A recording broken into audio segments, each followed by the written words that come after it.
जनतेचा. सर्वांनी संस्थानाचे दादा आपल्याला संबोधन करणार आहे. नाही सर्वांना विनंती आहे.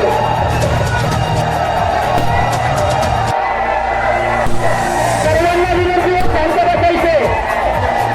दादा आपल्याला संबोधन करणार आहे व पुढील मार्गदर्शन करणार आहे. सर्वांना विनंती आहे शांत बसायचे. सगळ्यांना मनापासून जय शिवराय. या शिवनेरी पावसाच्या जमलेल्या माझ्या तमाम मराठा बांधवांना माझा मानाचा जय शिवराय. आता आपल्याला वेळ नाही. नांदेडला जायचं, रात्री पोहोचायचं. निर्णायक टप्प्यावरती सध्या मराठ्यांचं आंदोलन. तुमच्याकडे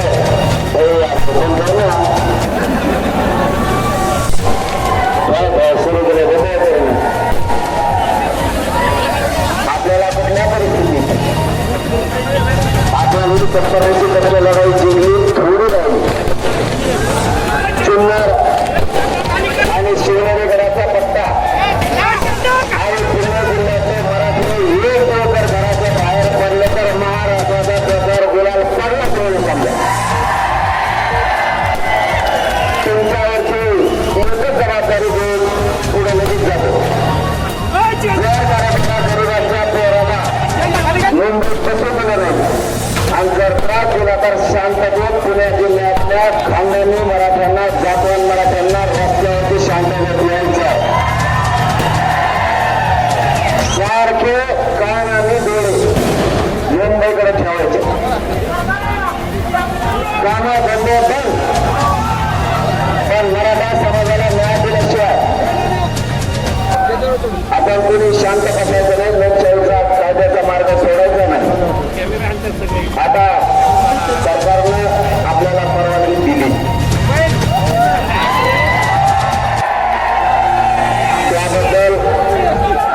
त्याबद्दल आपण न्यायालयाचं आणि सरकारचं मनापासून समाजाचं वतीनं कौतुक केलं. पण मी एक असा माणूस आहे, काम केल्याच्या नंतर आपण कौतुक केलं पाहिजे. राजकारण करायचं बरं नाही करायचं आपल्याला पाहिजे आरक्षण. केलेलं केलंच म्हणायचं. फक्त आता एकच राहिले त्यांनी एक दिवसाची केली ती काय आपल्याला जमत नाही. या शिवनेरी गडाच्या पायथ्यावरून सन्माननीय मुख्यमंत्री देवेंद्र फडणवीस साहेबांना विनंती आहे, आम्ही कायद्याचं आणि कायद्याच्या नियमाच्या अधीन राहून आंदोलन करू, पण परवानगी मात्र अंमलबजावणी होत नाही तोपर्यंत आंदोलन सुरू राहणार आहे. तोपर्यंत परवानगी पाहिजे. सन्मानानं या गरिबांच्या लेकराला न्याय द्यायचं काम करा.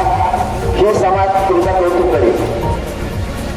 आणि दुसरी गोष्ट माझी मराठा समाजाला अत्यंत महत्वाची आहे. पवित्र शिवनेरी गडाच्या पायथ्यावर सांगायची ती तुमच्यासाठी लय महत्वाची आहे. आणि ते जे आंदोलनात सहभागी झाले त्यांच्यासाठी आणि जे गरीब या मराठ्यांसाठी म्हणून हे मात्र शांतते नाही का. मराठाच्या आंदोलकानं संयम आणि शांतता ठेवायची. एक गोष्ट लक्षात ठेवा, आपल्याला जर 5,000ची परवानगी दिली, सगळ्यांनीच तिथे जाऊन काही करायची गरज नाही. तिथे कसून जायचं झोपायचं. त्रास दिला आटोची जवळ जायचं आमचं कशी किती सोप आहे. पण आडमुठे वागायचं नाही. कायद्याचं पालन करायचं, न्यायदेवतेचं पालन करायचं. तुम्ही जर आडमुठा वागला तर तुम्हाला महत्वाचा शब्द सांगतो. समाजाला आपल्याला घरून पाठवलं मुंबईला. त्यांना आशा आहे हे लेकरं आपल्या समाजाला न्याय देतील. ही आशा समाजाला आहे. जबाबदारी प्रत्येक आंदोलक मराठ्याच्या पोराने ओळखा.